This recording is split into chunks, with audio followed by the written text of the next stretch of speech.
اعتدال پہ ہیں، نہ قوت جاذبہ بڑھتی ہے نہ قوت دافعہ بڑھتی ہے۔ اگر ذرا سی قوت جاذبہ بڑھ جائے، زمین سورج کے ساتھ مل جائے تو ساری دنیا گرمی سے جھلس کے مر جائے۔ اگر ذرا سی قوت دافعہ بڑھ جائے، زمین سورج سے دور ہٹ جائے، ساری دنیا کائنات سردی سے ٹھٹر کے مر جائے۔ اب سمجھو اس خالق مطلق کے لیے، اس قادر مطلق کے لیے قیامت کا برپا کرنا کتنا آسان ہے۔ ذرا سی سورج کی قوت جاذبہ بڑھا دی، ذرا سی زمین کی قوت دافعہ بڑھا دی، قیامت آ جائے گی۔ لیکن دونوں نقطہ اعتدال پہ ہیں، نہ سورج کی قوت جاذبہ بڑھتی ہے نہ زمین کی قوت دافعہ بڑھتی ہے۔ یہی دونوں قوتیں انسان میں بھی موجود ہیں۔ قوت جاذبہ سے انسان دوسروں کو اپنا دوست بناتا ہے اور قوت دافعہ سے دوسروں کو اپنا دشمن بناتا ہے۔ یہ نہ کہیے گا کہ جس کے سب دوست ہوں وہ بڑا اچھا انسان ہے، وہ اچھا انسان نہیں۔ آپ اسے جو بھی کہیں، لیکن اسلام نے اسے منافق کہا ہے۔ جس کے سب دوست ہوں وہ اچھا نہیں، اس کی قوت جاذبہ جو ہے نقطہ اعتدال سے ہٹی ہوئی ہے۔ جس کے سب دشمن ہوں وہ بھی اچھا نہیں، اس کی قوت دافعہ نقطہ اعتدال سے ہٹی ہوئی ہے۔ قوت جاذبہ اور دافعہ میں نقطہ اعتدال رہے تو انسان متقی بنتا ہے۔ اگر ابھی تک سمجھ نہیں سکے تو میں اس کی مثال دیے دیتا ہوں۔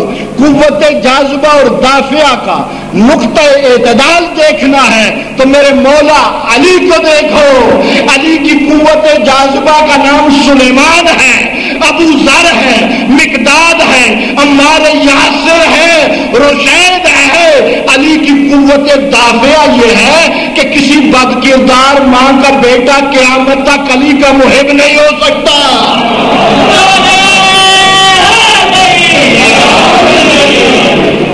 نہ قوت جاذبہ ہٹے نہ قوت دافعہ نقطہ اعتدال سے ہٹے۔ اگر قوت جاذبہ نقطہ اعتدال سے ہٹ جائے تو انسان یزید جیسے فاسق کو اپنا رہبر مان لیتا ہے، اور اگر قوت دافعہ نقطہ اعتدال سے ہٹ جائے تو پھر پیغمبر اعظم جیسی شخصیت کو بھی انسان اپنے جیسا انسان سمجھ لیتا ہے۔ یعنی جنہیں ہٹانا ہوتا ہے انہیں قریب کر لیتا ہے، جنہیں قریب کرنا ہوتا ہے انہیں ہٹانا شروع کر دیتا ہے۔ قوت جاذبہ اور دافعہ کے نقطہ اعتدال کا نام تقوی الہی ہے۔ نہ جاذبہ بڑھے نہ دافعہ بڑھے۔ اسی لیے فرمایا امام صادق علیہ السلام نے، درود پڑھیے گا،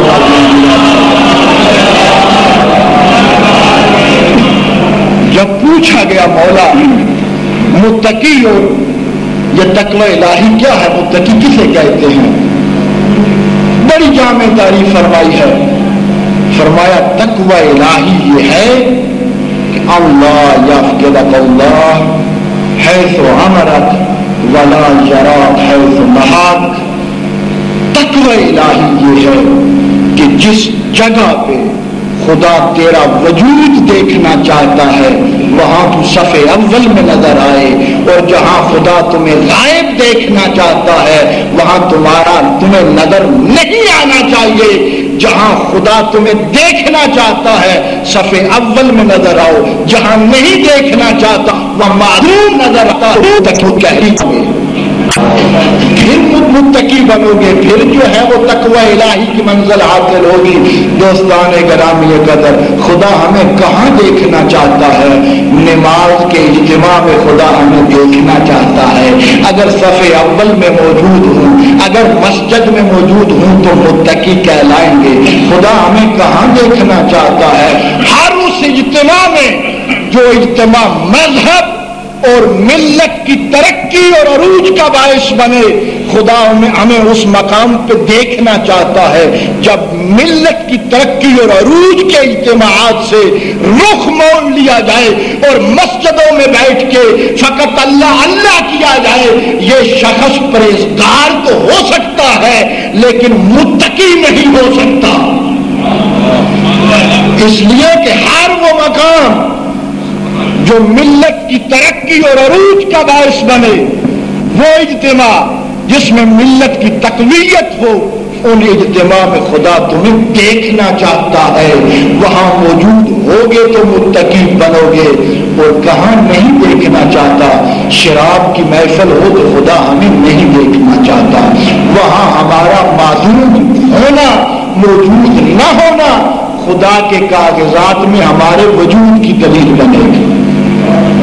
جب ہم وہاں پہ نہ ہوں گے تو خدائی کاغذات میں موجود ہوں گے، اور یہی درس ہے کربلا والوں کا، اور یہی نزا تھا میرے مولا کا کربلا میں کہ دیکھو یزید شراب کی محفل نسانے والا ہے، یزید ہر وہ کام کرنے والا ہے جس سے خدا ناخوش ہوتا ہے، اس لیے میں اس کی بیعت نہیں کر سکتا، بلکہ فرمایا کہ مجھ جیسا اس جیسے کی بیعت نہیں کر سکتا۔ ہر ظلم برداشت کیا حسین نے، لیکن حسین نے فاسق کے سامنے سر نہیں جھکایا، ہاتھ نہیں بڑھایا۔ یہی درس کربلا ہے، کون سا ظلم ہے جو میرے مولا نے برداشت نہیں کیا؟ 4 سال کی معصوم سکینہ عزادارو روتی ہوئی اس دنیا سے چلی۔ میں فقط 2 جملے عرض کرنا چاہتا ہوں کہ جب دربار یزید میں بار بار اس معصومہ سے پوچھا جاتا تھا بتاؤ تمہیں کون سی چیز زیادہ عزیز ہے، تو رو کے فقط ایک جملہ کہتی ہے اگر ہو سکے تو مجھے بابا کا سر دے دیجیے، اجرکم اللہ، ہو سکے تو بابا کا سر دے دیا جائے۔ عزاداروں پلا کر بابا کا سر اس معصومہ کو دیا گیا، بابا کا سر ہاتھوں پہ لیا، بابا کی گرد آلود زلفوں کو بوسہ دیا، بابا کے خشک لبوں کو بوسہ دے کے معصومہ نے معصومانہ بیان کیا، یا بتاؤ من الذی خلقک بدمائک، اے بابا تجھے خون کی مہندی کس نے لگائی؟ اجرکم اللہ، یا بتاؤ من الذی خلقک بدمائک، اے بابا تجھے خون کی مہندی کس نے لگائی؟ عزادارو دوسرا جملہ معصومہ نے کہا بابا من الذی قطع وریدک، اے بابا تیری رگائے گردن کو کس نے کاٹا؟ بابا تجھ پہ یہ ظلم کس نے کیا؟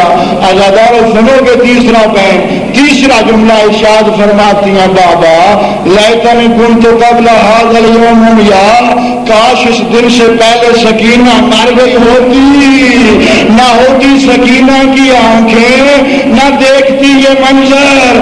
عزادارو یہ جملے کہہ کے کافی دیر بابا کا سر ہاتھوں پہ لے کے سکینہ خاموش ہو گئی۔ دیکھنے والوں نے دیکھا کہ شاید بابا کو ہاتھ میں لیے سکینہ اب گریہ نہیں کر رہی، چپ ہو گئی ہے۔ سید سجاد جو قریب آئے بہن کی نبض پہ ہاتھ رکھا، سجاد کو پڑھنا پڑا انا للہ و انا الیہ راجعون۔ لیکن عزادارو یہ وہ مظلومہ ہے جسے قبر میں بھی چین نصیب نہیں ہوا۔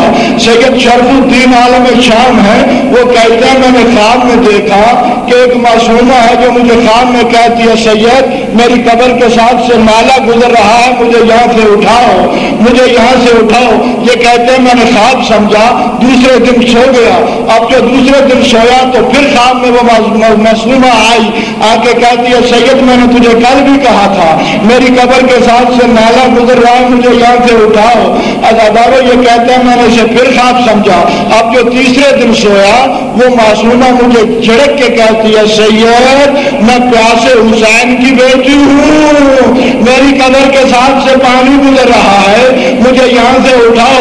عزادارہ شریف الدین کہتے ہیں میں نے آدھی رات کے وقت سیدزادوں کا دروازہ کٹکھٹایا، سیدوں کو ساتھ لیا، سیدزادیوں کو ساتھ لیا، اس مقام پہ پہنچا جہاں پہ نشاندہی کی گئی تھی تعویذ قبر۔ سیدوں کو کہا پیچھے ہٹو، سیدزادیوں نے جو تعویذ قبر کھولا، تعویذ قبر کا کھلنا تھا کہ 3 سیدزادیوں موقع پہ مر گئی، 17 غش کھا گئی۔ جب غشی سے افاقہ ہوا، پوچھا کیا ہوا، رو کے کہتی ہیں کیا پوچھتے ہو، سجاد اتنا مجبور تھا بہن کے ہاتھ بھی نہیں کھول سکا، سکینہ کے ہاتھ ابھی تک بندھے ہوئے ہیں، سیدزادیوں نے ماتم کیا، کیا پوچھتے ہو، سجاد اتنا مجبور تھا بہن کو کفن بھی نہیں دے سکا، مظلومہ ایک کرتے میں دفن ہے۔